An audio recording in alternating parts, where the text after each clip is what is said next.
আসসালামু আলাইকুম প্রিয় দর্শক। হোটেল রুম থেকে বের হয়ে আমরা রওনা দিই কংলাক পাহাড়ের উদ্দেশ্যে। সো এই কংলাক পাহাড়ে কিভাবে যাবেন, কখন যাবেন, পুরো ডিটেলস কিন্তু এই ভিডিওতে জানাবো এবং দেখিয়ে দেব। সো প্রথমেই আমরা হোটেল থেকে বের হয়ে চলে যাই গাড়ি ভাড়ার জন্য, অর্থাৎ চাঁদের গাড়ি করে আমরা চলে যাই কংলাক পাহাড়ের উদ্দেশ্যে। ঠিক আছে, এখান থেকে চাঁদের গাড়ি ভাড়া করে সবাই মিলে সেই গাড়িতে উঠি এবং প্রকৃতি দেখতে দেখতে কংলাক পাহাড়ের দিকে রওনা দিই। সো দেখতেই পাচ্ছেন, এই গাড়িতে চড়ে কিন্তু আমরা কংলাক পাহাড়ে গিয়েছি, সাজেক থেকে সরাসরি কংলাক পাহাড়ে। বলে রাখা ভালো, এখান থেকে আপনারা চাইলে চাঁদের গাড়ি, সিএনজি অথবা মাইক্রোতে যেতে পারবেন কংলাক পাহাড়ের কাছাকাছি। সেখান থেকে নেমে আপনাকে হেঁটে হেঁটে কংলাক পাহাড়ে উঠতে হবে। আপনারা যখন সাজেক থেকে কংলাক পাহাড়ে যাবেন অবশ্যই দুপুর পর বের হবেন, বিকেল টাইমে।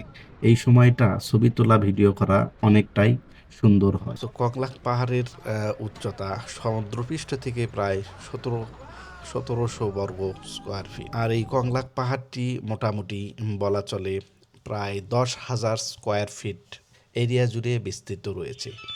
এই মুহূর্তে আমার বাম পাশে যেটা দেখতে পাচ্ছেন এটা হচ্ছে সাজেকের জিরো পয়েন্ট, অর্থাৎ সাজেকের এটাই শেষ সীমানা এবং আর্মি ক্যাম্প। সেখান থেকে কংলাক পাহাড়ের উদ্দেশ্যে আমরা সরাসরি সামনের দিকে এগোতে থাকি সেই চাঁদের গাড়িতে।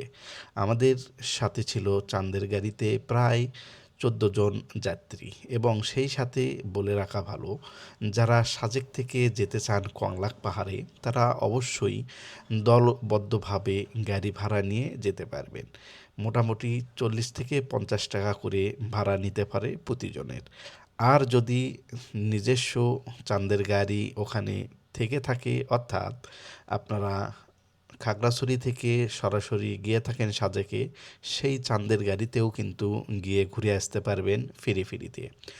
পাহাড়ি রাস্তাগুলো পাড়ি দিয়ে আমরা মোটামুটি সাজেক থেকে রওনা দিয়েছিলাম সেই কংলাক পাহাড়ের উদ্দেশ্যে।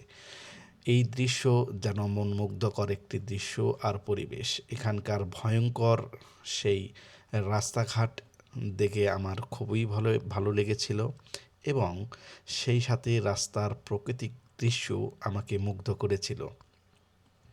আমাদের বন্ধুবান্ধব সবাই মিলে আমরা যখন সেই কংলাক পাহাড়ে গিয়েছিলাম, কংলাক পাহাড়ে উঠতে আমাদের অনেক কষ্ট হয়েছিল এবং সেই সাথে অনেক পরিশ্রম হয়েছিল।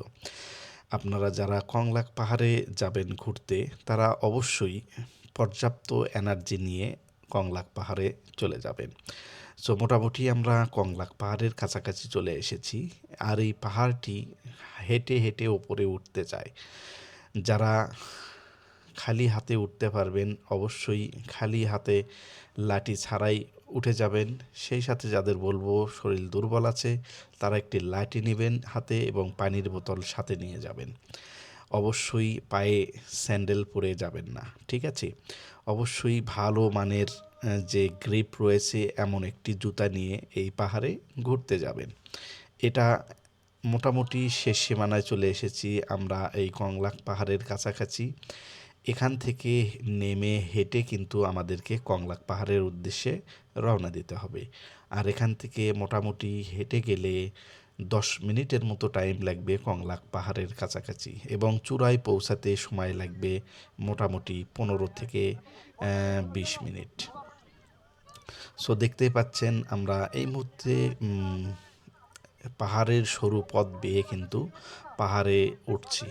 সো এই যে পাহাড়ের রাস্তা, এই যে রাস্তাটা কিন্তু খুবই রিস্কি। এখানে দেখুন অনেকেই লাঠি নিয়ে বেয়ে বেয়ে উঠছে এবং তারা কিন্তু প্রচুর ভয় পায়।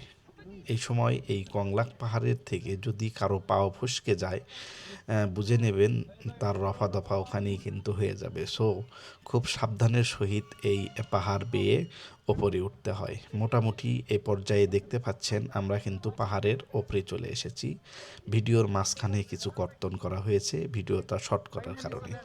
সো পাহাড়ের ওপরের এই চিত্র দেখে আপনার কেমন লাগলো এবং এই ভ্রমণটি আপনার কেমন লাগলো অবশ্যই জানাবেন। যদি কোনো প্রশ্ন থেকে থাকে ভিডিওতে কমেন্টস করবেন।